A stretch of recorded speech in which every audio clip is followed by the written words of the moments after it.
Assalamualaikum warahmatullahi wabarakatuh.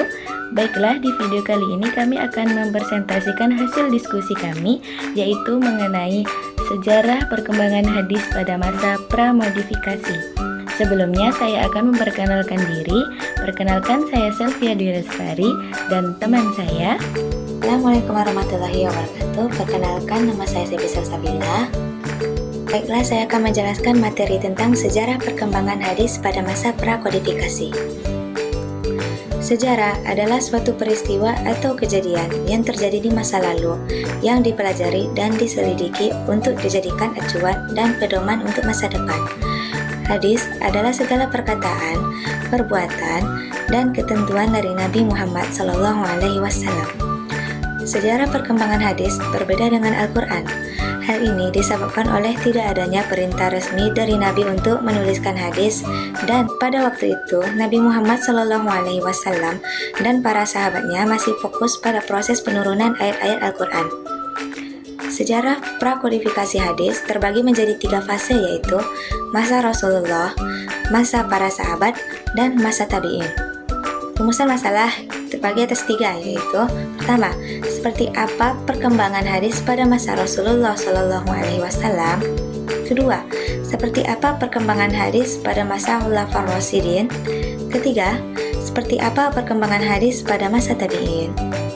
Untuk menjawab dari rumusan masalah tersebut, kita akan beralih ke tujuan kegiatan.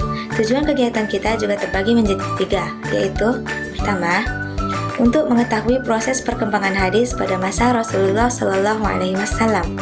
Kedua, untuk mengetahui proses perkembangan hadis pada masa Khulafaur Rasyidin. Ketiga, untuk mengetahui proses perkembangan hadis pada masa tabi'in.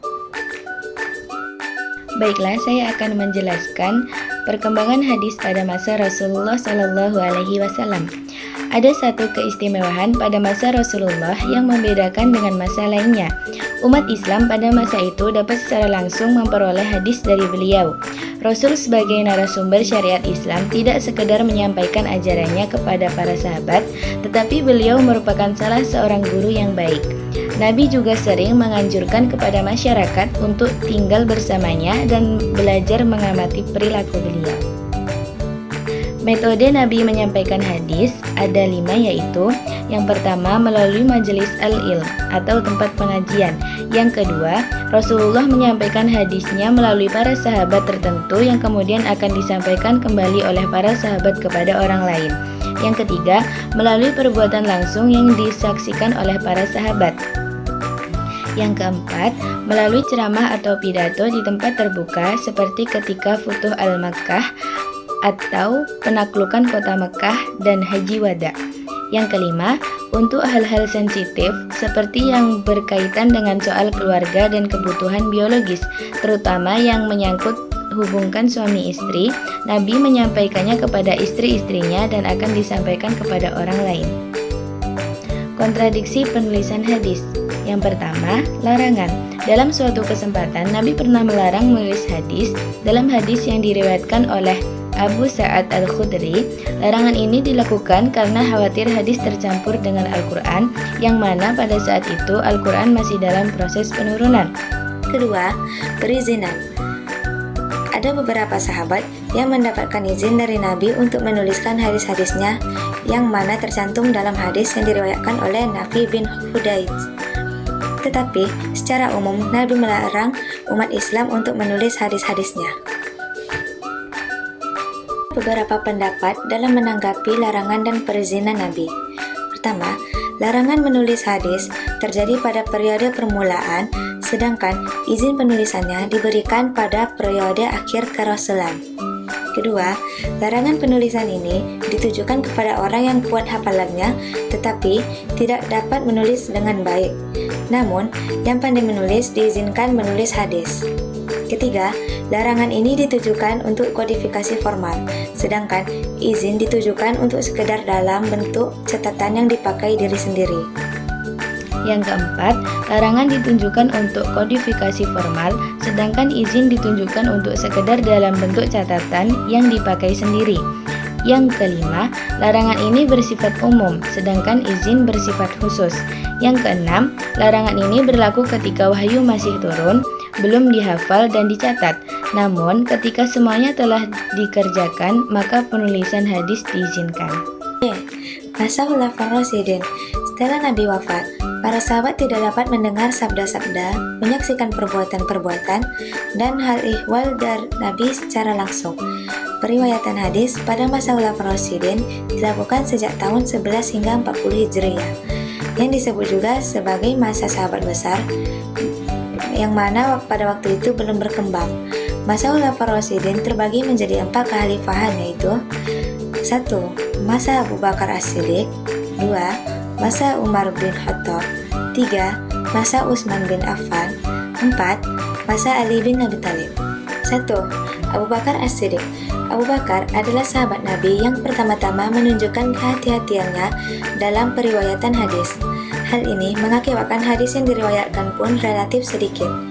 Selain faktor kehati-hatian, faktor lain yang menyebabkan Abu Bakar hanya meriwayatkan hadis sedikit adalah: pertama, Abu Bakar selalu sibuk ketika menjabat sebagai khalifah.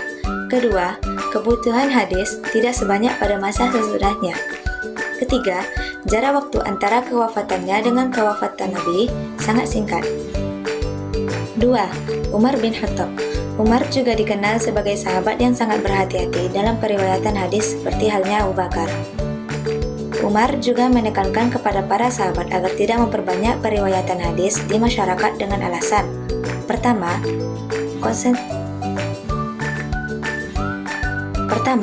supaya konsentrasi masyarakat tidak terpecah dalam membaca dan mendalami Al-Quran. Kedua, supaya umat Islam tidak melakukan kekeliruan dalam periwayatan hadis. Kebijakan Umar inilah yang kemudian mampu menghalangi orang-orang yang tidak bertanggung jawab dalam melakukan pemalsuan hadis. 3. Utsman bin Affan. Secara umum, kebijakan Utsman tentang periwayatan hadis tidak jauh berbeda dengan kebijakan dua khalifah sebelumnya. Dengan demikian, jumlah hadis yang diriwayatkan oleh Utsman tidak sebanyak jumlah hadis yang diriwayatkan oleh Umar bin Khattab. Jadi, dapat disimpulkan bahwa kebijakan Khulafaur Rasyidin tentang periwayatan hadis terdapat 4 bentuk, yaitu: pertama, seluruh khalifah sepakat tentang pentingnya sikap hati-hati dalam periwayatan hadis. Kedua, pengucapan sumpah ataupun penghadiran saksi bagi periwayat hadis merupakan salah satu cara untuk meneliti riwayat hadis. Periwayat yang dirasa memiliki kredibilitas yang tinggi tidak dibebani kewajiban mengajukan sumpah ataupun saksi. Ketiga, kesemuanya melarang untuk memperbanyak periwayatan hadis, terutama pada masa Khalifah Umar bin Khattab. Tujuannya supaya periwayat bersikap selektif dalam meriwayatkan hadis, dan supaya perhatian masyarakat tidak berpaling dari Al-Quran. Keempat, kesemua khalifah telah meriwayatkan hadis, hanya saja 3 khalifah pertama, Abu Bakar, Umar, dan Utsman, meriwayatkan hadis secara lisan, dan hanya Ali saja yang meriwayatkan hadis secara lisan dan tertulis. C. Masa tabi'in. Sebagaimana sahabat, para tabi'in pun cukup berhati-hati dalam hal periwayatan hadis. Hanya saja ada perbedaan beban yang dihadapi oleh sahabat dan tabi'in. Dan beban sahabat tentu lebih berat jika dibandingkan oleh tabi'in. Karena di masa tabi'in, Al-Quran telah dikumpulkan dalam suatu mushaf. Selain itu juga pada masa akhir periode Khulafaur Rasyidin, terkhusus pada masa Umar bin Affan, para sahabat ahli hadis telah menyebar ke berbagai wilayah negara Islam.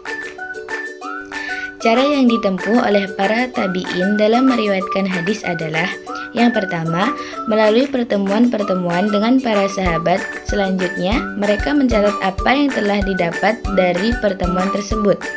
Yang kedua, para tabi'in menerima hadis Nabi dari sahabat dalam berbagai bentuk seperti catatan, tulisan, dan ada juga yang harus dihafal. Yang ketiga, tabi'in menyaksikan dan mengikuti ibadah dan amaliyah para sahabat. Yang keempat, para tabi'in juga menulis sebagai hadis-hadis yang telah diterimanya. Yang kelima, mereka juga memiliki catatan-catatan atau surat-surat yang mereka terima langsung dari para sahabat sebagai gurunya. Tercatat beberapa kota yang menjadi pusat pembinaan dalam periwayatan hadis sebagai tempat tujuan para tabi'in mencari hadis, yaitu: yang pertama, Madinah Al-Munawwarah, yang kedua,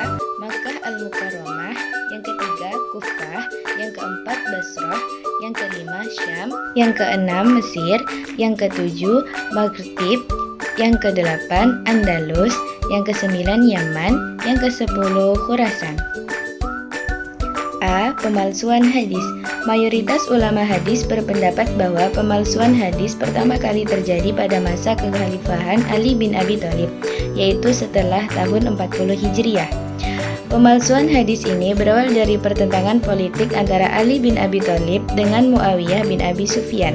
Perpecahan politik ini menyebabkan umat Islam terbagi menjadi beberapa firqah seperti Syiah, Khawarij, dan Jumhur.